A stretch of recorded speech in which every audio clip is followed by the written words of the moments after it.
अस्सलाम वालेकुम नाज़रीन, प्रोग्राम दर हकीकत के साथ आपका मेज़बान बिलाल एहसन हाजिर है। नाज़रीन, आज जब हम इस स्टूडियो में लाइव में बैठे हैं तो यकीनी तौर पे जो है गुज़िश्ता हफ्ते को हम निगाह डालते हैं। गुज़िश्ता हफ्ते पे बहुत ज़्यादा जो सियासी गहमा गहमी थी, वो सियासी गहमा गहमी मईशत की गहमा गहमी पर जो है हावी हमें नज़र आती है। हम सबको पता है कि गवर्नमेंट तब्दील हो गई और अदम एतमाद कामयाब हो गया, मुत्तहदा अपोजिशन जो है कामयाब हुई, जिसकी वजह से शहबाज शरीफ साहब जो है वज़ीर आज़म पाकिस्तान नए मुंतखब हो गए और इस वक्त वो अपनी ड्यूटी अंजाम दे रहे हैं। मईशत की बात आती है तो मईशत की तरफ अभी तक किसी की तवज्जो नहीं गई है, लेकिन इस दफ़ा ये बात तो तय हो गई कि इसहाक डार, सेनेटर इसहाक डार और मिफ्ता इस्माइल जो है वो बजट को तरतीब देंगे। रही बात यह कि गिरानी की बात, महंगाई में इजाफा अपनी जगह, जिसमें कि आते ही हुकूमत ने 4 रुपये फी यूनिट बिजली की कीमतें बढ़ा दी, पेट्रोल की कीमतों को उन्होंने फ्रीज रखा, यानी कि साबका कीमतें ही बरकरार रहीं। इसके अलावा इस वक्त मुल्क के अंदर सबसे जो इनके आने के बाद जो एक बेहतरी आई कि डॉलर के रेट्स जो हैं वो नीचे आ गए और तकरीबन 6 से 7 रुपये डॉलर के रेट नीचे आए, जो कि 180-181 रुपये पे जो है इस वक्त ट्रेड हो रहा है। सोने की रेट भी नीचे आए, स्टॉक मार्केट ऊपर चली गई, 43,000 से 45,000 पे चली गई, कुछ बेहतरी आई। अब आगे की क्या सूरत हाल है, उसके लिए हम जो मेहमान हमारे आज स्टूडियो में मौजूद हैं उनसे हम बात करेंगे और कोशिश करेंगे कि उनसे ये मालूम करने की कोशिश करें कि ये हुकूमत हमें स्टेबल तो नज़र नहीं आ रही कि ये हुकूमत रहेगी या आम इलेक्शंस होंगे, उसके बाद कौन सी हुकूमत आती है। लेकिन एक बात तो हम अच्छी तरह जानते हैं, वो ये कि इस वक्त मुल्की मईशत जो है वो एक नाजुक मरहले पर खड़ी हुई है और जो शुरका आज मेरे साथ इस स्टूडियो में मौजूद हैं उनसे ही हम मालूम करेंगे कि सूरत हाल क्या होगी। तो सबसे पहले प्रोग्राम को आगे बढ़ाने से पहले मैं अपने उन मेहमानों से आपका तारुफ करा दूं जिन्होंने आज इस प्रोग्राम को रौनक बख्शा है। तो मेरे पहले मेहमान हैं जनाब यूनुस एम बशीर साहब, जो कि साबिक सदर Karachi chamber of commerce and industry. Thank you Yunus for coming. मेरे दूसरे मेहमान हैं जनाब जावेद शम्स साहब। जावेद शम्स साहब भी जो है SMEs में एक अच्छा नाम रखते हैं और इन्होंने काफ़ी कोरोना के दौरान, वबा के दौरान काफ़ी काम भी किया समाजी तौर पे। ये है Saddar Karachi division Anjuman Tajran Sindh. Thank you sir for coming. और मेरे तीसरे मेहमान हैं जमील प्राचा साहब। मेरे प्रोग्राम में आपने पहले भी देखा होगा जमील प्राचा साहब को मुतालिक, जो कि चेयरमैन है ऑल सिंध ताजिर इत्तेहाद के, और मैं ये कह सकता हूँ कि जमील प्राचा एक सीनियर जो लीडरान है SMEs में, मतलब कि स्मॉल एंड मीडियम एंटरप्रेन्योर्स में, उनमें इसमें का शुमार होता है और काफ़ी ज़्यादा इन्होंने जद्दोजहद भी की और आज तबीयत की खराबी के बावजूद आज इस प्रोग्राम में शरीक हो रहे हैं। थैंक यू जमील प्राचा साहब यहाँ लिखे। ये तीनों मेहमान यकीन आपने मैंने आपका तारुफ करवा दिया। यहाँ पे एक छोटी सी रिपोर्ट देखेंगे, रिपोर्ट के बाद दोबारा से होती है।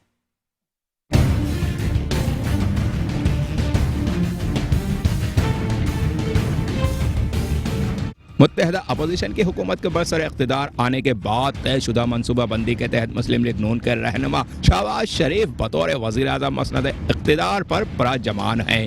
नई हुकूमत को इस वक्त बहुत से सियासी व माशी चैलेंजेस हैं। क्योंकि पाकिस्तान की तारीख में साबका तहरीक इंसाफ की हुकूमत पहली हुकूमत साबित हुई जो कि मुल्की खजाने में तकरीबन 22 अरब डॉलर छोड़कर गई और 350 मिलियन डॉलर की GDP मुस्तहकम करके गई। लेकिन यह हर हुकूमत का वतीरा होता है कि वो जाने वालों की तारीफ कम ही करते हैं, बल्कि मईशत का बेड़ा गर्क करने का शोर ज्यादा करते हैं। महंगाई में कमी का कोई रुझान नजर नहीं आ रहा, बल्कि बिजली की कीमत में तकरीबन 4 रुपए का इजाफा कर दिया गया है। एडजस्टमेंट के नाम पर बरसर इख्तिदार आने के बाद मौजूदा मुत्तहदा अपोजिशन की हुकूमत का साबका बयानिए में से हवा निकल गई है कि मुल्क में महंगाई उरूज पर है। आने वाला बजट यकीनी तौर पर मिफ्ता इस्माइल और सेनेटर इसहाक डार मुश्तरका तौर पर तरतीब देंगे। सियासी फायदे के लिए अवाम को रिलीफ यकीनी दी जाएगी, चाहे इसके लिए वसाइल इजाजत दें या ना दें। दूसरी जानिब FBR की जानिब से POS की तनसीब के लिए मुख्तलिफ मार्केटों में सर्वे किया जा रहा है, जिस पर ताजरों में खौफ और रास के साथ शदीद तहफ़्फ़ुज़ात भी हैं। नाज़रीन, आप एक रिपोर्ट देखिए। ये रिपोर्ट जो है हमने उसको एक अहाता किया है कि आज की जो गुफ्तगू का हमारा महवर होगा वो महवर जो है इसी गुफ्तगू के तनाज़े में होगा और हम मईशत पे ही बात करेंगे। इसलिए हमारे प्रोग्राम का दरअसल जो मोटो होता है वो मईशत ही होता है और हम देखते हैं कि इसके पस मंजर में क्या है। यहाँ पे एक छोटा सा कमर्शियल ब्रेक लेंगे, कमर्शियल ब्रेक के बाद दोबारा हाजिर होते हैं। तो सबके साथ गुफ्तगू सिलसिले जारी रखेंगे। साथ ही वेलकम नाज़रीन, प्रोग्राम दर हकीकत हम दोबारा हाजिर हैं और तोहफे में जाने से कब जो है वो यकीनी तौर पर हमने अपने मेहमानों का तारुफ भी करा दिया था और हमने एक पैकेज दिखाया था कि उसी पे महवर पर रहते हुए हम गुफ्तगू करेंगे। तो यूनुस बशीर साहब जो कि साबिक सदर है Karachi chamber of commerce and industry के, इसके अलावा साबिक चेयरमैन भी है साइट एसोसिएशन के रहे ये। और यूनुस साहब काफ़ी तजुर्बेकार आदमी हैं आप, माशाल्लाह। मोहब्बत ये जो हुकूमत बदली, पिछली हुकूमत गई, फिर ये हुकूमत आई, और जो अनस्टेबिलिटी है एक ताजिर के, एक बिजनेसमैन के और साबिक सदर कराची चैम्बर ऑफ कॉमर्स के होने के नाते कैसा देख रहे हैं आप? बिस्मिल्लाहिर्रहमानिर्रहीम। बिलाल साहब, सबसे पहले आपको बहुत शुक्रिया, आपने मुझे बुलाया यहाँ पर। बात यह है कि आपने जो कहा कि एक हुकूमत गई और दूसरी हुकूमत आई, जहाँ तक की बात है कि हुकूमत गई और दूसरी आई, वो गई तो सही, वो सही है, वहाँ पर मैं आई नहीं अभी तक, क्योंकि एक प्राइम मिनिस्टर जो है ना, कैबिनेट तो है नहीं, जब तक कैबिनेट ना हो आप कोई कोई डिसीजन ले सकते हैं ना कोई पॉलिसी ले सकते हैं। तो ये जो टाइम जो 8 दिन 10 दिन गुजरे, मैं समझता हूँ इस मुल्क के लिए बहुत ज़्यादा नुकसानदेह हैं कि बगैर कैबिनेट के, बगैर कोई, क्योंकि एक्चुअली बड़े अलायंस इनके हैं तो मिनिस्ट्री में प्रॉब्लम्स आ रहे हैं। तो ये बड़े मुल्क के लिए, और ये पाकिस्तान खास करके ऐसा मुल्क है जिसका एहसास नए प्राइम मिनिस्टर ने भी किया था और हफ्ते की छुट्टी उन्होंने ख़त्म करने का अनाउंस किया था। वजह ये क्या थी कि हफ्ते में 5 दिन की जगह 6 दिन सरकारी इदारे खुले रहें, और इसके बाद ये अगर इसमें इतना तातुल का शिकार है और ये एक जमूद सा तारी है इस वक्त, देखिए वो ज़्यादा छुट्टी के खत्म होने का भी नोटिफिकेशन आ गया या नहीं आया? मतलब वो जब तक कैबिनेट नहीं होगी, तो ऐलान वो सारी हर चीज़ें होती है ना, उसको बाकायदा नोटिफिकेशन निकलेगा, ये करेगा, सैलरी का जो उन्होंने किया था वो इसका भी सारा, उसमें भी कुछ चेंजेस हैं। तो ये वो कहने का मेरा मतलब है कि जब तक आपकी कैबिनेट नहीं होगी, उससे आप अप्रूवल नहीं लेंगे, नोटिफिकेशन नहीं निकालेंगे, आप कोई चीज़ नहीं कर सकते। इस वक्त तो मतलब इस वक्त जो हो रहा है वो ये है कि हुकूमत कैसे बनाई जाए, कैबिनेट कैसे बनाई जाए, उस पर जो है ना वो बात है। आज की बात हो रही थी, मगर फिर शाम को भी देख रहा था कि शायद कल परसों के बाद चली गई है। अभी तो ये मैं समझता हूँ पाकिस्तान जैसे मुल्क के लिए जो है ना ये बहुत ज़्यादा ख़राब है, क्योंकि एक एक लम्हा हमारे लिए जो है ना वो बड़ा वो है। एक बिजनेसमैन लाइक एक्सपोर्ट आपके माल तो एक्सपोर्ट भी होता होगा, फिर इंपोर्ट भी करते होंगे, तो क्या सूरत है? मतलब ये कैसे, कोई परेशानी हो रही है, कोई मतलब ये कि ड्यूटीज वगैरह का जो स्ट्रक्चर है या कोई प्रॉब्लम आ जाए तो कैसे करेंगे इसको सॉल्व? नहीं कह रहा हूँ, तो अभी तो ऐसे कोई चेंजेस नहीं है, कुछ जो थी जो चल रही है, कारोबार ऐसे ही चल रहा है, और सच कोई ऐसा कोई पॉलिसी नहीं है, नहीं ना कोई डिपार्टमेंट की तरफ से कोई ऐसी चीज़ आएगी, क्योंकि वो भी डिपार्टमेंट भी देखता है गवर्नमेंट आई है वो किस डायरेक्शन पे चलेगी, उसके बाद वो अपने काम करता है। तो ऐसा तो इस वक्त यूँ तो कोई परेशानी नहीं है, काम चल रहा है, बट मैं समझता हूँ मुल्क के लिए, पाकिस्तान जैसे मुल्क के लिए, और ये खुद सियासतदान जो आज बैठे हुए हैं हुकूमत कर रहे हैं या जो पिछले जो गए, वो कहते हैं कि पाकिस्तान की मईशत की जो सूरत हाल है तो हमारे लिए एक एक लम्हा, एक एक सेकंड जो है हमारे बड़ा कीमती है।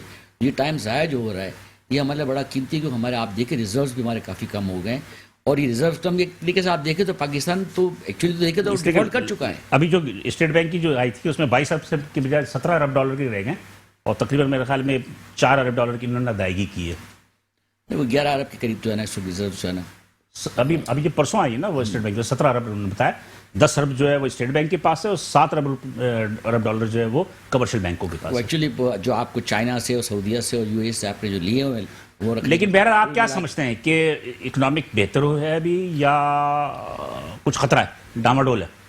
नहीं, डॉलर तो नीचे आ गए, डॉलर नीचे आया, फिर आज 1 रुपया कुछ पैसे आज फिर चले 181 100 तक। मैं समझता हूँ कि डॉलर को नीचे आना चाहिए, मेरे ख्याल में डॉलर को नीचे आना चाहिए। डॉलर 170-72 रुपये के करीब हमारा डॉलर होना चाहिए यहाँ पर पाकिस्तान में, क्योंकि ये जो 180-82 या 85 रुपये का डॉलर है, से जो आपका इम्पोर्ट का जो आप देख लें, बिल देख लें इस दफ़ा, कि 45 अरब डॉलर का जो है ना डिफरेंस आ रहा है एक्सपोर्ट और इंपोर्ट में, और हमारी जो 20 अरब डॉलर का आपका ट्रेड डेफिसिट है मेरे ख्याल है, और जो डीवैल्यू होने की वजह से जो इंडस्ट्री का रॉ मटेरियल है सारा वो सारा महंगा हो गया, क्योंकि हम सारा डिपेंड करते हैं बाहर से इंपोर्ट करने पे रॉ मटेरियल। जी बिल्कुल, वो सारा उसकी वजह से हमारी कॉस्ट जो है ना वो बढ़ती जा रही है। आप देखें इसके मुकाबले में इंडिया ने आज अनाउंस किया कि जिन्होंने जो ड्यूटी थी कॉटन पे वो उन्होंने ख़त्म कर दी है, तो वो मुल्क अपनी कॉस्ट कम करने के लिए काम कर रहा है। हमारे यहाँ जो है वो हमारी कॉस्ट, इसलिए आपके पास पॉलिसी नहीं है अभी ना गवर्नमेंट ना होने की वजह से। जी जावेद शम्स साहब क्या कहेंगे आप? सर जो बातें यूनुस भाई ने कही बिल्कुल 100% सही है, क्योंकि हुकूमत तो कभी भी यूनुस भाई तो मुतमईन है नहीं, देखें उनका इत्मीनान उनके चेहरे से आया हो रहा है, मैं ज़्यादा बात नहीं करूँगा, लेकिन बात सिर्फ इतनी सी है कि हुकूमत अपनी जगह होती है, लेकिन ब्यूरोक्रेसी जो है सारा सिस्टम चलाती है, और वो अपनी मंशा के मुताबिक, जिस तरह इन्होंने कहा कि वो अभी तक देख रहे हैं कि आने वाले क्या करेंगे। इसका मतलब ब्यूरोक्रेटिक हुकूमत हो गई ना अभी। जाहिर बात है इस वक्त तो वही चला रहे हैं, उनकी पता ही नहीं चला क्या कर रहे हैं, तो कैसे कह सकते अच्छी है बुरी है। हम तमाम चीजों के नीचे, मलबे के नीचे दबे हुए हैं। हम बड़ी मुश्किल से हाथ पैर मार के ऊपर आने की कोशिश करते हैं, लेकिन फिर हुकूमत कोई ना कोई ऐसी चाल चल जाती है। अभी यूनुस भाई ने और आपने कहा जी डॉलर नीचे आ रहा है, तो क्या किसी ने ये बात सोचने की कोशिश की है कि ऐसे कौन से फरिश्ते दुनिया में उतर गए कि डॉलर 8 रुपए नीचे आ गया? इसका मकसद पीछे चलाने वाले लोग कोई और हैं जो डॉलर को ऊपर भी ले जाना जानते हैं और नीचे भी लाना। आखिर इन लोगों पर हाथ कब डाला जाएगा? एक गरीब को तो आप लटका देते हैं, उसकी तो सुनवाई तक नहीं होती, बाकी लोगों को आप रात की तारीखियों में भी फैसले दे देते हैं। नहीं, देखें हकाइक हैं। लोग आज रोडों पे, मोहल्लों पे, थड़ों पे बैठ के बातें कर रहे हैं। आप देखें ना, 3 अरब से ज्यादा जो सामान है ईद की खरीदारी का मार्केटों में आ गया, लेकिन बदकिस्मती देखें कि 4 से 5 दिन की रौनक के बाद आज फिर बाजारों में सन्नाटे। लोग आ रहे हैं, बच्चों को लेकर आ रहे हैं ना, लेकिन वो चप्पल नहीं खरीद पा रहे, वो कपड़े नहीं खरीद पा रहे। बाइक पावर नहीं है। कैसे होगी सर?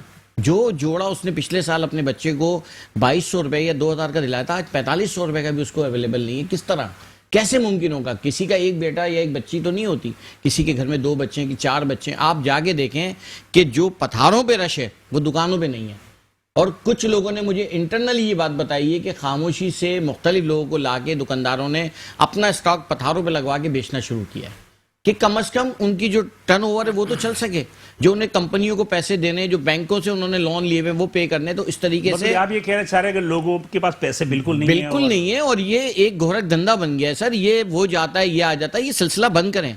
चीफ जस्टिस साहब को चाहिए कि कम से कम एक रात, पूरी रात लगा के सिस्टम को बिठा दें। नहीं, अगर चलिए सपोज ये हुकूमत भी रहती है, डॉलर नीचे आ गए, स्टॉक ऊपर बढ़ गया, अगर यही हुकूमत रहती है तो फिर देखिए 3-4 चीजें तो हैं जो मार्केट में गर्दिश कर रही हैं, रूमर्स हैं या हकाइक है, मुझे नहीं पता, वो वक्त साबित करेगा कि इनके आने से चहल पहल शुरू हो रही है। कारखानों में खाम माल की तैयारी की तरफ लोग जा रहे हैं। लोग ये कह रहे हैं कि इंटरनेशनली इंपोर्ट के अंदर हमें फेवर मिलेगा ताकि हम जो है वो प्रोडक्शन लेवल को बढ़ाएं। बिल्कुल सही कह रहे हैं कि इंपोर्ट को इतना टाइट कर दिया गया था कि अब हम उसको चलाने के काबिल भी नहीं रहते। मेरे इलेक्ट्रॉनिक से वाबस्तगी है मेरे बिजनेस की, मैं आपको यकीन से कह सकता हूं कि पिछले साल के मुकाबले में इस साल जो है 35% पंखों की प्राइस में इजाफा हुआ है। जो पंखा 3500-4000 का बिकता था आज 5,500-6,000 का है। जो 4000 का था 4,500 का, इसमें वो 7,000 का है। एक कानून भी तो आया ना कि पंखों को जो उसकी क्वालिटी को जो है वो मेरे ख्याल पे सर कानून तो छोड़ देना, कानून तो मैं अभी नाम नहीं लूंगा। करेंगे फिर उसके बाद एक साहब ने, FBI के एक साहब ने गुजरांवाला गुजरात को कैप्चर करके तमाम तरफ से उसको लॉक किया, उसके बाद तमाम कंपनियों का डेटा बनाया और उसके बाद ये तय कर लिया कि फी गाड़ी आप इतने पैसे दे दें, अपना माल भिजवा दें। देखिए इस निजाम को जब तक नहीं बदलेंगे लोग तरक्की नहीं करेंगे, पैसा गरीब तक नहीं आएगा। प्रॉब्लम क्या आ रही है? प्रॉब्लम सबसे बड़ी आ रही है महंगाई। जब तक आप महंगाई को कंट्रोल नहीं करेंगे, देखें आने वाली गवर्नमेंट को हवाओं में बातें नहीं करनी चाहिए। पेट्रोल क्यों रोक दिया उन्होंने? पेट्रोल को नीचे लाएं। आपने पहले भी तो नवाज शरीफ साहब ने पहले भी तो गवर्नमेंट ने इंटरनेशनल लेवल पे जब पेट्रोल की कीमत बढ़ रही है तो आपके कम कैसे हो सकती है? नहीं सर, इन्होंने पहले भी आवाम को रिलीफ देने के लिए सब्सिडी दी थी। नवाज शरीफ साहब ने अपने दोनों इक़्तिदार में दी है, तो अभी भी ऐलान कर देते शहबाज शरीफ साहब, क्यों नहीं देते? सर अगर इस रमजान के महीने में दालें, चावल, घी, आटा फ्रीज कर दिया 3 महीने। सर इमरान खान साहब तो हवा में बात करते थे, 1100 अरब रुपए देकर गए, वो कहाँ गए, किसकी जेब में गए? कराची बिलबिला रहा है, रो रहा है, तड़प रहा है, सिसक रहा है, कोई पूछने को तैयार नहीं है। कोई लुड्डियां डाल रहा है, कोई गुजरांवाला जाकर डाल रहा है, कोई इस्लामाबाद डाल, कोई गरीब को ये कहने के लिए तैयार ही नहीं है। जमील भाई बड़े गौर से मुझे देख रहे हैं। नहीं देखिए जमील बिलाल साहब, मैं एक अर्ज करूं, एक आपकी बात है। देखिए मेरे ख्याल है हम जो है ना मुल्क की माशी सूरत हाल पे जो है ना वो पॉलिटिकल की जगह माशी सूरत हाल पे जो हमारे मसाइल हैं उस पर बात करें। मेरे ख्याल है हम इसको ये सियासी तौर पर आ जाएं। ये हमारा जो आप बैठे हुए जिस जगह, हाँ, सियासत को जो है ना सर मईशत को कैसे ठीक किया जाएगा? मेरा ख्याल नहीं करेंगे ना, वही सियासतदान करेंगे जो ऐवानों में जाके बैठे, जो मिनिस्टर बन रहे हैं। जमील भाई की तरफ से कोई बात आ जाए तो अपना काम करवाएंगे। जी जमील भाई, ये शम्स साहब जो कह रहे हैं सही कह रहे हैं जी। बात दुरुस्त है कि देखिए लोगों में बहुत खरीद ही नहीं है। जब महंगाई इस कदर बढ़ गई है जिसकी इंतहा नहीं है, जाते जाते भी देखें सियासी बात तो करना ज़रूरी इसलिए है कि जाते जाते सियासत और मईशत जुड़ी हुई है कि इमरान खान साहब कह के गए कि अभी तो इन्होंने हलफ नहीं उठाया तो 10 रुपए चीनी पे बढ़ गए। तो ये आपकी मरून मिन्नत हैं, जो कुछ आप करके गए हैं, जो बीज बोके गए हैं वही काटना सबको पड़ेगा। और सबसे ज़्यादा आवाम को, ताजिरों को, हमको भुगतना पड़ेगा इन सब चीज़ों को। आप जो सियासतदान भी सियासत में आते हैं वो अपने हिसाब से सब कुछ देखते रहते हैं, ना आवाम की तरफ सोच रहे हैं ना ताजिरों की तरफ सोचते हैं। आज वो पोजीशन है, देखें आज पीक सीज़न है, ये ये रमज़ानुल मुबारक में लोग इंतज़ार करते हैं इस सीज़न का। इस सीज़न में आप दुकानों की हालात जाके देख लें, रिटेलर्स खाली बैठे हुए हैं, इक्का दुक्का ग्राहक आ रहे हैं, इक्का दुक्का ग्राहक इंतजार में है। रमजानों में तो हमारे यहाँ 20 रोजे के बाद थोड़ा सा मार्केटों में हलचल होती है। 10 रोजे के बाद शुरू हो जाता है कारोबार। 10 रोजे तक तो मार्केटें रोजे से पहले बंद हो जाती हैं, 10 रोजे के बाद खुलती हैं, तो 10 रोजे से काम बेहतरीन। लेकिन आपकी काफी तेजी आएगी 20 रोजे के बाद। बहरहाल, लेकिन अभी तक सूरत हाल यह है कि जिस ग्राहक को रेट बताए जाते हैं ना, तो वो चौंक के सोचता है कि मैं कम से कम की बात। तो दुकानदार भी तो जानबूझ के ज्यादा रेट बताते हैं, ज्यादातर नहीं बता रहे हैं, करेगा वो पीछे से माल जो मिल रहा है दुकानदारों को, तो जाहिर है महंगाई इतनी है, महंगाई इस कदर कर दी गई है। अब आप देखें, एक मिसाल के तौर पर छोटी सी मिसाल दूं आपको कि 10 रुपए पेट्रोल पे बढ़े थे। हाँ।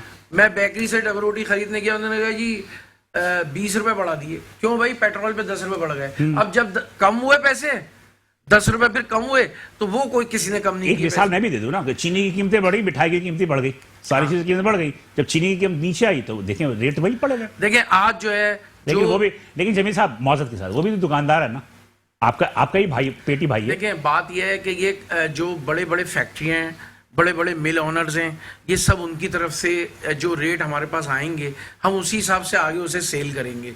हमारे पास, हम तो एक हमारा परसेंटेज है 5%, 7%, ज़्यादा से ज़्यादा 10% रख के आगे हम प्रॉफिट रख के आगे सेल कर देंगे। लेकिन पीछे से जो चीज़ महंगी आ रही है, हम सस्ती कैसे बेच सकते हैं? वो ये आज तक मेरी समझ में नहीं आया। मैं भी जब जाता ना जो सब्जी वाले के पास, फ्रूट वाले के पास, चिकन वाले के पास, वही कहते पीछे से महंगा आ रहा है। लेकिन बात वही होती है ना कि हमारे पास कोई तस्दीकी अमल तो नहीं है ना कि पीछे से महंगा आ रहा है या नहीं आ रहा। मैकेनिज्म क्यों नहीं बनाते? वो तस्दीकी अमल शुरू होता है जिस दौरान, देखें मिसाल के तौर आप खुद निकलते हैं कमिश्नर साहब के साथ। हाँ, ये गिलास आप बेच रहे हैं, अगर आप महंगा बेच रहे हैं, मुझे क्या पता कि फैक्ट्री साहब के पास क्या रेट है। देखें, जब आपका एक जो आपने मिसाल दी सब्जी वालों की या फ्रूट वालों की या कुछ भी, तो आप देखें कि वो जब आप कमिश्नर साहब के साथ निकलते हैं तो उसके रेट फिक्स हो जाते हैं, लिस्टें लग जाती हैं कि ऐसा ना हमारे चालान हो जाएं। तो वो उसी तरह सब जगह आपको कंट्रोल करना पड़ेगा। और आप यकीन करें, इस वक्त आटे में नमक भी नहीं है जो लोगों का प्रॉफिट है। इस वक्त लोग रो रहे हैं बैठे हुए, उनकी असल वसूल हो जाए इस वक्त तो बहुत मुश्किल काम है जो इस वक्त हालात गुजर रहे हैं। और सियासी हालात ने तो इतना दबाव डाला हुआ है कारोबार के ऊपर, लोग दहशत का शिकार रहे, लोग परेशान हैं, लोग इस कदर परेशान हैं कि जिसकी इंतहा नहीं है। अब देखें ना कि एक तरफ जलसे हो रहे हैं, कराची में ही जलसा हुआ मिसाल के तौर पे, सिर्फ पावर शो करने का। हाँ, जो होना था हो चुका, अब उसको खत्म करें। हम तो हमेशा से ताजिर और अवाम की एक राय होती पावर शो हुआ तो उससे नुकसान क्या हुआ? क्या हुआ? देखिए, नुकसान की बात नहीं, नुकसान की बात यह है ना कि लोग इसी में कि अब पता नहीं क्या होने वाला है, क्या खाना जंगी की तरफ हम जा रहे हैं, क्या हम इस तरफ जा रहे हैं कि वो कुछ और लोग। अब दूसरे जलसों का भी ऐलान हो गया है, दूसरी तरफ से भी जलसों का ऐलान हो गया है, तो अब इसी चक्करबाजी में हमारे तो ये दिन बर्बाद हो जाएंगे। इस वक्त तो पूरी तरह से कंट्रोल करके रखना चाहिए था। आप एक बात बताएं, कोई मर गया, सोयम के दिन उसके 1 करोड़ आदमी जमा कर लें आप, तो उससे मुर्दा तो जिंदा नहीं होगा, जो होना था वो तो हो चुका। सही कह रहा है। लेकिन बहरहाल ये दुनिया में और अल्लाह के निज़ाम में एक फ़र्क है कि अल्लाह के निज़ाम एक अलग है, दुनिया के निज़ाम तो ये है कि जितनी ज़्यादा पावर शो करेंगे उतनी ज़्यादा आपकी वर्थ बढ़ती है। यूनुस साहब, बात वही है कि एक चीज़ आई है, आपको भी शुमार जो है वो तकरीबन समझे कि एसएमईज में और लार्ज मैन्युफैक्चर दोनों में ही होता है। पीओएस, पॉइंट ऑफ सेल, क्या है ये बहुत ज़्यादा जो है वो परेशान है दुकानदार। मेरे ख्याल में ये लोग भी बताएंगे, शावी शम्स साहब भी, जबीर प्राचा भी। लेकिन मैं आपसे समझना चाह रहा हूँ कि ये पीओएस है क्या चीज़ और पीओएस पे इतना ज़्यादा वावेला क्यों है? देखिए, अगर मैं आपको असल बात बताऊँ, मैं अपनी ज़ाती बात बताऊँ, जब ये पीओएस का सिस्टम आया ना, तो उसके बजट के वेरी नेक्स्ट मंथ जो है ना, मैंने अपने आदमी को भेजा और मैंने कहा भाई इसका लेके आओ, हमने पीओएस में जाना है, मेरे भी अपने रिटेल स्टोर्स हैं। एक्चुअली पीओएस कुछ भी नहीं है, एक सिस्टम है, एक्चुअली तो सेल्स टैक्स है, उसी सेल्स टैक्स को डॉक्यूमेंटेशन करने के लिए। तो पीओएस में ये है कि एक सॉफ्टवेयर आपका डालते हैं। अब जैसे मैं अपनी दुकान मेरी है, अगर पाकिस्तान के मुख्तलिफ शहरों में दुकान है, तो ऑनलाइन मेरा बिल जो है ना मेरी हेड ऑफिस से पहुंचेगा, जहाँ बिल बनेगा। तो उस वक्त क्या होता है, अब एक बिल मेरी दुकान पे आपने हेड ऑफिस से पहुंच रहे हैं, अब एक बिल जो है ना वो एफबीआर में जा रहा है और एक कैमरा लगा हुआ है जिससे ये मालूम हो रहा है कि मैं बगैर बिल के कोई नहीं निकाल। सिर्फ ये चीज़ है, बाकी पीओएस कुछ नहीं है। असल मसला जो है ना सेल्स टैक्स का है, इशू है जो छोटे दुकानदार का। और जिनकी बात मैं देखता रहता हूँ, चेंबर से भी उठाते रहते हैं कि छोटा दुकानदार जो है ना, उसके लिए कोई सिस्टम आपको फिक्स सिस्टम में आपको बनाना पड़ेगा। छोटा दुकानदार जो है ना वो तो बात की कहानी बनाना पड़ेगा, लेकिन इस पीओएस में इस वक्त भी छोटे दुकानदार के लिए क्या नुकसान है? मुझे बताएं एक बात कि एक आदमी को रखना, कंप्यूटर पे बिठाना, ये करना, एक छोटा दुकानदार कैसे कर सकता है? इसमें क्या 17% है ना, सब प्लस 20% है। नहीं, पीओएस में 12% है। पीओएस में अगर आप हैं ना तो 12% सेल्स टैक्स है। 12% सेल्स टैक्स है, 3% वैल्यूडेड है। नहीं, कुछ भी नहीं है। कुछ भी नहीं है, 12% नेट है। 12% आपने जो सेल किया है ना, उस प्राइस पे आपको 12% लगा के कस्टमर को दे रहे हैं। ठीक है जी, यानी कि आवाम को 12% चीजें महंगी मिलेंगी जी, ठीक है। तो उसमें दुकानदार इतने ज्यादा रेजिस्ट क्यों कर रहे हैं? बिलाल भाई हम एक मिनट जमीन, मैंने जरा समझ लो, फिर आपकी तरफ आ रहा हूं। तो दुकानदार इस पर रेजिस्ट क्यों कर रहे हैं? बात ये है एक्चुअली, इसलिए उन्होंने अपनी जेब से तो नहीं देना, आपने भी अपनी जेब से नहीं देना, वो तो आवाम की जेब से जाएगा। बिल्कुल, हम तो दुकानदार, हम तो कस्टमर से चार्ज करते हैं। बात ये है, इसमें दो चीज़ें हैं। एक तो ये कि हमारा, मैं समझता हूँ कि कोई भी एक चीज़ आने के लिए इसको एकदम अगर आप किसी पे थोप देंगे तो वो उसमें मसाइल आते हैं। आप इनको कोई सिस्टम इस तरह से बनाए कि स्टार्ट लें, साल 2 साल तक सिस्टम चलता है, CSTX में रजिस्टर होते हैं। इसके बाद आप कोई सिस्टम लाएं कि इजी सिस्टम लेके आए। हमारे मुल्क की बदकिस्मती ये है कि ये एकदम इस तरह से लादा जाता है, किसी को इंतहा नहीं। मतलब कि लोग खौफजदा इसलिए है कि उनकी समझ में नहीं आ रहा, समझ में भी नहीं आ रहा। फिर दूसरी चीज़ ये है कि इससे सारा आप जो भी आपकी सेल है वो जारी बात है, डेफिनेटली आपकी पूरी शो हो जाती है। और मैं जो हुआ हूँ इस वजह से कि मैं सेल्स छुपाता भी नहीं था, मगर हर दूसरे महीने तीसरे महीने FBR की कोई ना कोई नोटिस आ जाती थी, और इसमें ऑडिट पे जा रहे हैं, इसमें जा रहे हैं। मैंने कहा भाई एक दफ़ा जान छुड़ाओ, ख़त्म करो, FBR देखता रहे ताकि नोटिस जान छुड़ाओ। और मैं आपको बताऊँ, मैं उसके बाद आज अल्हम्दुलिल्लाह मैं बड़े सुकून से बैठा हूँ। मुझे ना कोई FBR की नोटिस आ रही है, ना मुझसे कोई पैसे मांगने आ रहा है, ना मुझे कोई ऑडिट हो रहा है, ना मेरा। मतलब आप मुतमईन है? मगर मैं कर सकता हूँ क्योंकि मेरी अपने स्टोर्स हैं पाकिस्तान में फैले हुए। बट एक सिंगल दुकानदार जो है छोटा बैठा हुआ, जहाँ अकलौती अल्लाह वाला मार्केट में बैठा हुआ या ताइक रोड के पीछे गलियों में बैठा हुआ है, उसके लिए ये POS सिस्टम नामुमकिन है। उसके लिए ये करना नामुमकिन है। उसको आपको, मेरे हिसाब से, जो आपको आप सिस्टम रजिस्टर करने के लिए आप उसके बिजली के बिल, इजी तरीका, आसान तरीका ये है, बिजली के बिल पे आप लेके जाएं तो होगा। क्योंकि आप देखिए, मुझे बताएं कि आप ज्वेलर से पहले उन्होंने कहा कि इनकी जो बनाने की जो मजदूरी होती है उस पर सेल्स रहेगा, ठीक है, समझ में आता है। अब ये कह रहे हैं कि जो सोने की वैल्यू पे लगेगा। अब मुझे बताएं, 1 तोला सोना 1,31,32,000 रुपये का हो गया है आज। 1,32,000 1 तोले में आता क्या है? उस पर 17% बढ़ाएंगे तो तकरीबन 22-23,000 रुपये तो मजीद बढ़ जाएगा। अब मुझे बताएं, एक बात कीजिए, कैसे होगा, कैसे ये चीज़ होगा, कैसे उसका कारोबार चलेगा? बिलाल भाई मैं ये अर्ज कर रहा था, देखिए ये सेल टैक्स तो हमसे मैन्युफैक्चर जिसको माल देता है वो ले लेता है, तो वो अदा करके माल लेके आते हैं। सेल टैक्स मतलब ये कि अगर 100 रुपए की चीज है तो 17% देते हैं आप, 17% लेके आते हैं, तो 117 रुपए का माल आ गया।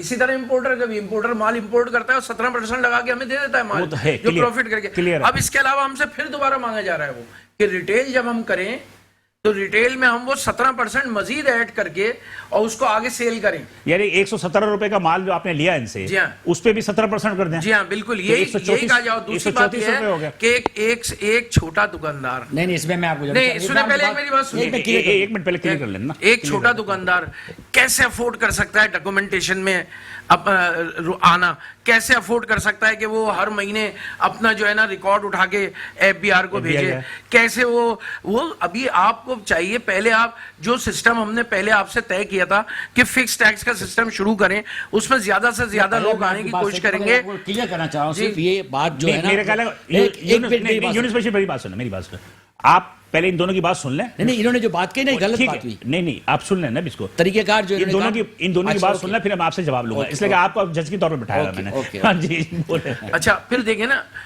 जो अब आप जब टैक्स सारे हमसे वसूल करके सारे मामलात कर रहे हैं, आप एक फिक्स टैक्स करें, फिर 2000 स्क्वायर फीट की दुकान पे आपने टैक्स आयद करा है। मेरा कहना का मकसद है 134 रुपए का माल आप मार्केटिंग में बेचेंगे, 17% उस पर भी चला गया, तो रिफंड है? रिफंड कुछ भी नहीं, रिफंड क्या है? कुछ भी नहीं है, नहीं, 17% रिफंड नहीं मिलेगा आपको? नहीं मिलेगा रिफंड कौन दे रहा है? अच्छा देखिए, सूरत हाल क्या, मैं एक बात बताऊं, मेरी अपनी भी जाहिर बात है, हमने मुख्तलिफ कमिश्नर साहब, ये जो बात की जमील पराचा वो सही, जमील पराचा साहब किसी हद तक ठीक है। हाँ। ये उस दुकानदार की बात जो कर रहे हैं ना, वो किसी हद तक ठीक है, लेकिन सूरत हाल इसके बरक्स है। जी। वो ये है कि देखें, सबसे पहले जब हमारी मीटिंग्स हुई उन्होंने आखिर में हमसे ये कहा कि जनाब आपका जो रिटेलर है वो किसी सूरत भी इनकम टैक्स को 20,000 35,000 से ऊपर भरने के लिए तैयार नहीं है। रिटेलर, बात को समझिएगा, सालाना रिटेलर एक आम दुकानदार को, चाहे कपड़े वाला है, कोई भी छोटा दुकानदार है। अच्छा, अब वो ये चाहते हैं कि हम उसकी सेल को पकड़ें।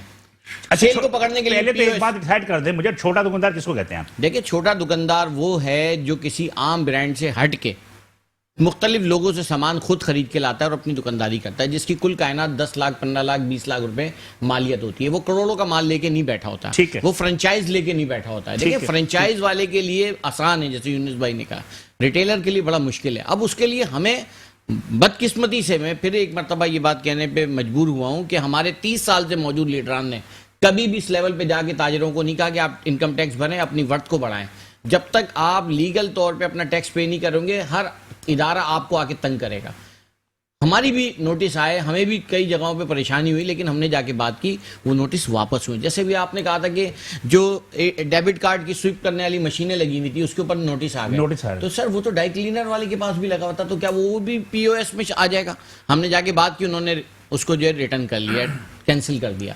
अब सूरत-ए-हाल ये है कि दुकानदार को ये समझाना है कि सबसे पहले तो आप अपनी जो वेल्थ है, जो इनकम टैक्स है, वो आप प्रॉपर भरें, ताकि आपके ऊपर कोई नोटिस आता है या आपकी कोई स्क्रूटनी होती है उसके अंदर से आप बच जाएं।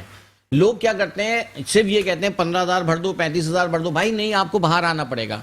जब आप बाहर आएंगे, टैक्स पे करेंगे, तो आपकी रिस्पेक्ट भी होगी। यहाँ तो मुझे महसूस हो रहा है कि आप जो बात कर रहे हैं, इस बात को तो आपको अपनी बिरादरी को समझाने की जरूरत है। सर, मैं वही तो कह रहा हूँ कि पिछले 30 साल से लोगों ने समझाने के बजाय मुख मका पे काम करके काम चलाएं। इसका मतलब ये तो हम तो अल्हम्दुलिल्लाह कर रहे हैं सर। हमने पिछले साल, तो आप लोगों को शुरू बिलाल साल हमने भाई, नहीं, एक मिनट प्राचा साहब, मुझे बात करने जी, दें। मैं आपकी बात नहीं काट रहा, मेरी भी ना काटे। पिछले साल हमने टैक्स के अंदर तकरीबन 11,000 लोगों को जो है इंक्लूड किया। इस साल भी अल्हम्दुलिल्लाह हम एक बड़ी तादाद में लोगों को जो इनकम टैक्स की तरफ लेके जा रहे हैं, और अच्छे पैमाने पे। देखें, ये बात आई थी ना कि लियाकताबाद की मार्केटों ने 97 करोड़ रुपए टैक्स दिया, मलिर की मार्केटों ने 23 करोड़ रुपए का टैक्स दिया, लांडी की मार्केटों ने जो है 11 करोड़ रुपए का टैक्स दिया, न्यू कराची की मार्केटों ने जो है जनाब 8 करोड़ रुपए का टैक्स दिया। ये कैसे दिया? हमने मेहनत की है सर, हमने मेहनत करी, हमने लोगों को जाके कहा है। छोटा सा ब्रेक की तरफ जाना, ब्रेक से मैं वापस आता हूं तो फिर मैं मजीद जमील प्राचा और यूनुस बशीर साहब से इनका जवाब लेने की कोशिश करूंगा। एक छोटे से ब्रेक के बाद साथ रहिएगा। वेलकम प्रोग्राम दरख्त, हम दोबारा हाजिर हैं। कुछ पॉइंट ऑफ सेल पीओएस के हवाले से गुफ्तगू हो रही है। मेरा ख्याल है कि मैं ये इतनी वसी गुफ्तगू है कि मेरे ख्याल में थोड़ा शॉर्ट करके कर लें, ताकि तमाम लोग जो है ना वो उसमें जाए, ताकि फिर यूनुस भाई से मैं जवाब लूं। जिसका सालाना बिजली का बिल है वो पीओएस में नहीं आएगा, 12 लाख से नीचे ऊपर वाला आएगा। अच्छा, ठीक है। 1,000 स्क्वायर फीट से बड़ी जगह वाला आएगा, उससे नीचे नहीं आएगा। अब यहाँ क्लियर हो जाती है, कोई ये बात क्लियर हो गई है सर, डिक्लेयर है सर, ये 100% है। टेक मैंने पूरा उस पर जाके सर्च किया है, मैंने मुलाकातें की हैं, सब कुछ किया है। हमारी पूरी एसोसिएशन में इस पर वर्किंग की, लोगों के जो नोटिस आए थे कैंसिल हुए। अब बात सिर्फ इतनी सी है, ये ज़्यादा यूनुस भाई ज़्यादा बता देंगे। देखिए, सूरत-ए-हाल ये है कि आप जब तक दुकानदार को ये नहीं बताएंगे कि आप टैक्स पे करने के बाद आप एक मौजूद शहरी कारोबारी गर्दाने जाएंगे, समझे जाएंगे। जब आप टैक्स ही पे नहीं करेंगे तो कैसे होगा? अच्छा, अब क्या होता है कि ब्रांड बेचना, इलेक्ट्रॉनिक की दुकानों में कुछ माल बड़ी कंपनियों का होता है, उस पर पहले से टैक्स लगा हुआ है। बिल्कुल सही कह रहे हैं जमील भाई। लेकिन कुछ माल ऐसा है जो इलीगल होता है, जो रजिस्टर्ड नहीं होता, जो नॉर्मल कैटेगरी में माल होता है या थर्ड कैटेगरी का होता है, उसको आप कैसे कानूनी तौर पे गिरफ्त में लाएंगे? ये हुकूमत का काम है। मैं उसके लिए फौज में शामिल होने के लिए तैयार नहीं होऊंगा, ना मेरा दुकानदार होगा, ना हम इस पे जाएंगे, किसी सूरत नहीं जाएंगे। अगर हम जाएंगे तो हमारा माशी कत्ल होगा। जल्दी बताया। देखिए, बात यह है कि पहले इन्होंने कहा जी 2,000 स्क्वायर फीट पे हम लेंगे, फिर 1,000 स्क्वायर फीट पे। अब भाई हमारी फर्नीचर मार्केटें हैं, फर्नीचर मार्केटें शुरू ही 3-4 हजार स्क्वायर फीट से होती हैं। बिल्कुल सही कह। और इनकी इतना ज्यादा कारोबार तो नहीं है उनका कि उनके ऊपर उठा के आप उन्हें सेल टैक्स में या इसमें पीओएस में डाल देंगे। बहुत बड़ा जुल्म कर रहे हैं इस बहाने। पहले भी वैल्यू एडिड टैक्स के जरिए फंसाना चाहते थे लोगों को। और कराची का कोई ताजिर ऐसा नहीं है, मैं आपको बताऊं, शायद ही कराची के कुछ लोग हों जो टैक्स ना देते हों। कराची इस मुल्क में सबसे ज्यादा टैक्स देता है। सब छोटे ताजिर टैक्स पेयर हैं, तकरीबन टैक्स पेयर हैं। और मैं समझता हूं कि अगर इनके साथ ये जुल्म किया जा रहा है तो ये इंतहाई जुल्म है। और पहले भी इन्होंने एक कोशिश ये की थी कि वैल्यू एडिड टैक्स लगा के फिर उस पर एहतजाज हुए तो वो वापस लिया। इसी तरह हम ये पीओएस किसी सूरत छोटे ताजिरों पे लागू नहीं होने देंगे। लागू नहीं जी, होने देंगे। यूनुस बशीर साहब, आपने गुफ्तगू सारी सुनी, इसमें मतलब कि आपको मतलब कि क्या महसूस हुआ कि जावेद शम्स साहब सही कह रहे हैं, जलील पराचा साहब सही कह रहे हैं, क्या हुआ? नहीं, इसमें 2-3 चीज़ें मैं ज़रा थोड़ी हाँ, वजाहत करूं। वजाहत कर दें आप। एक तो ये है कि ये बात इनकी सही है, अच्छी बात है कि टैक्स सबको देना चाहिए बेशक, और ये करवा रहे हैं, ये बड़ी अच्छी बात है, मुल्क के बहुत लिए अच्छी बात है। दूसरी बात ये है कि मैं उस पर भी हूँ कि छोटा दुकानदार जो है पॉइंट ऑफ सेल पे वो इस वक्त नहीं आ सकता। नहीं आ सकता। मैं उससे आ सकता हूँ। अगर पाजा साहब ने एक बात कही जो ना, उससे मैं बिल्कुल ही टोटली कहूँ कि इन्होंने इसके बारे में मालूम नहीं किया। कहते हैं कि जी फैक्ट्री से 100 रुपये का माल निकलता है, वो 17 रुपये हमसे सेल टैक्स पहले ही ले लेते हैं वो, फिर रिटेल में डालने की क्या जरूरत है? तो फिर रिटेल पे हमें देने की क्या जरूरत है? आइए, आप 117 रुपये भर रहे हैं, आपकी जेब से तो 1 रुपया भी नहीं जाएगा, आपको तो 100 रुपये में मिलेगी चीज़। आप अगर सेल्स टैक्स में जाएंगे तो क्या होगा, मैं आपको बताता हूँ, सुनिएगा। 100 रुपये की चीज़ आपने ली, 17 रुपये सेल्स टैक्स भरा, 117 रुपये, 117 रुपये मिली, ठीक है जी। अब आपने इसको बेचा 150 रुपये में, उस पर 17% सेल्स लगाया तो 25.5 रुपये 25 रुपये इसमें लग गया, 175 रुपये का हो गया। आपने क्या किया? तो 25.5 रुपये आपने नहीं, कंफ्यूज थोड़ा सा। 117 का लिया, 117 का माल ले लिया ना जी। ठीक है जी, उसको बेचा कितने में? 150 प्लस सेल टैक्स, 150 रुपये में अगर रखा इसको और 17% लगाया तो 25.5 रुपये सेल टैक्स हो गया, तो 175 रुपये तक 175 रुपये का हो गया ना। अब आपने 25.5 रुपये जो दुकान रिटेलर से जो ग्राहक से लिया है ना, उसमें से आपने 17 रुपये आप काट लेंगे और बाकी 8 रुपये 9 रुपये तो गवर्नमेंट में आपने जमा कराना है। कुछ बात समझ में आया? एग्जैक्टली ऐसे ही है। तो आपका पड़ा क्या? आपको तो 100 रुपये का ही पड़ा, आपके 17 रुपये लेकिन का। अगर वो लागू आपको होता है तो नहीं, तो मेरी बात सुने, देखिए पीओएस जो है ना, कोई सिस्टम नहीं है, कोई वो टैक्स नहीं है। हाँ, पीओएस कोई टैक्स नहीं है। मतलब कैलकुलेशन नहीं, आप मेरी बात समझ रहे हैं? calculation। एक भी बात, पॉइंट ऑफ सेल पीओएस जो है ना, कोई टैक्स नहीं है, एक तरीके का है जमा करवाने का। बिल्कुल ऐसे ही। ठीक है जी ना। आपने देखा होगा कि कस्टम में भी जो ना बड़े तरीका ये सॉफ्टवेयर आ रहा है, ये सिस्टम आ रहा है, किस आप जाएं इस पे जाएं, एक तरीके का है ताकि ये जो है ना, जो कोई भी है चाहे छोटा या बड़ा, अगर कोई चीज़ चोरी करे, टैक्स चोरी करे, तो गवर्नमेंट का होता है ये सब अच्छा, चीज़ का, एक चीज टैक्स चोरी रोकी जाए। एक चीज की लग रही, 117 लेके 150 रुपए पे हमने एक चीज हमने फिक्स कर दी, गिलास हमने 150 रुपए में फिक्स कर दिया, तो 150 में चलो ठीक है कि हमने अपना प्रॉफिट इसमें डाल दिया। अब ये जो 17% देंगे, ये 50 रुपए में देंगे, 150 में देंगे? 150 में 17% आप चार्ज करेंगे ग्राहक को, जितने में आप बेचेंगे।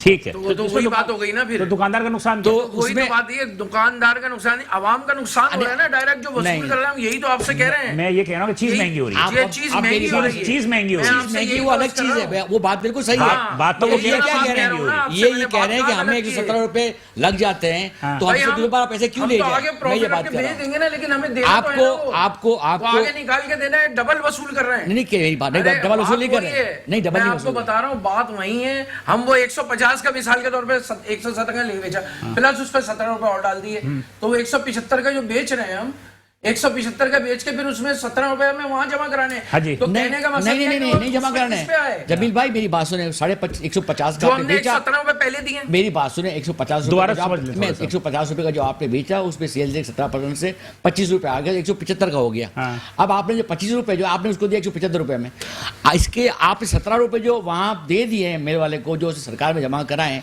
वो पैसा आप 17 रुपए एडजस्ट करेंगे और 8 रुपए 7 रुपए जो भी बचते हैं वो आप सेल्स टैक्स में सरकार को जमा करा देंगे। 17% जो है 17 रुपए जो डबल चला गया, यानी कि आपको माल हमने मैन्युफैक्चर से वो लिया आपको वापस मिल गया। और फिर उसके बाद वो 17 रुपए मैंने वापस कर आपकी लिया। कॉस्ट 100 रुपए हो गई। अच्छा, इसमें एक और अच्छा, ये जब और बिका, मसला है एक इसमें, मिनट, जब ये बिका तो कितने का बिका? 175 रुपए का। हाँ। तो 100 की चीज 175 में चली गई।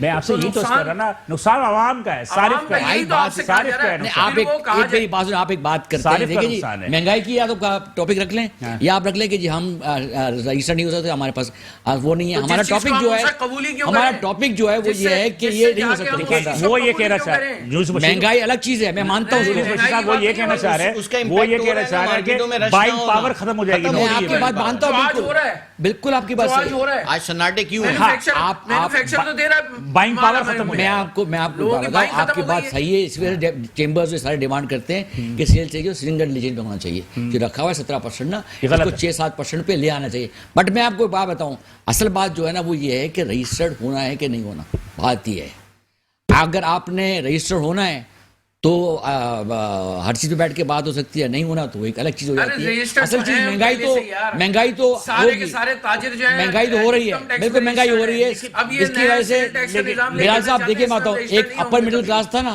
वो लोअर मिडिल क्लास हो गया, मिडिल क्लास बिल्कुल खत्म हो गया, गरीब तबाह हो गया इसमें। जावेद शम्स साहब, जावेद शम्स साहब, ये बात तो तय सर है ना इसमें एक चीज और भी है कि चीज तो महंगी हुई ना। नहीं सर महंगी हो गई, एक लिहाज से लेकिन जमीन लेकिन प्लाजा बिल्कुल इसमें सही कह रहा है।